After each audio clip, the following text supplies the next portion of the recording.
Чечня и в полный рост вставала. Вперед ее вела Россия-мать, преодолев барьеры испытаний, шла верным курсом новая Чечня. Война в едином братстве, россияне, пускай простят историки меня. Струилась сталь безоблачно прекрасно, над ней лучился герб СССР. Седые камни с горечью бесстрастной запомнили еще один барьер. Когда земля горела, рвался порох, и ради жизни кровь в боях лилась. Потряс до основания эти горы жестокий и бессмысленный приказ. Клубились тучи над горами и повторяли женский плач. Молчали лишь седые камни, они-то знали, плачь, не плачь. При самых глыбах плач войнашек, рожденный сырым февралем. Он безутешностью был страшен, и столько боли было в нем. Мужчины хмурились сурово, кому сказать, винить кого. Приказ, решающее слово, дан не без ведома его. А кто ему дал это право чернить, оплевывать народ?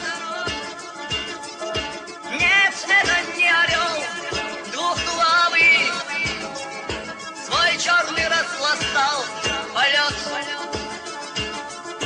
Был точным выстрелом Авроры край гор разбужен и согрет. 13 лет зыбали горы. Есть справедливость или нет? 13 лет как день единый. Потомки наши не поймут, как мог он быть непогрешимым, как люди верили ему. 13 лет снизало время из жизни каждого из нас. Сумбуром сплетен и полемик, но день настал, но пробил час. Не весть судьбы, не Божья милость, засилье бросили на слом. Сказала слово справедливость и вновь повеяла теплом.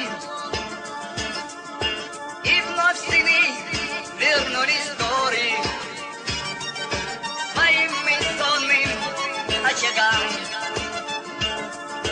Как прежде глубоки просторы, цветы, как прежде, по лугам.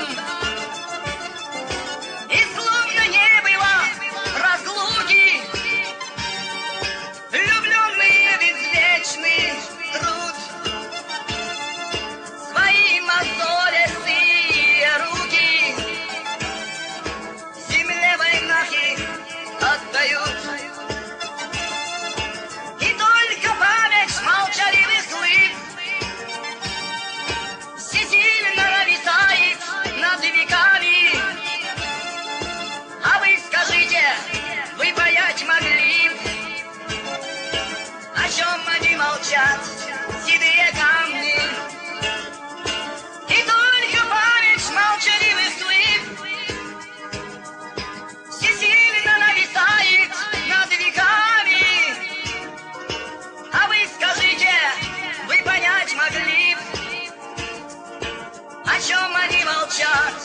Ci diega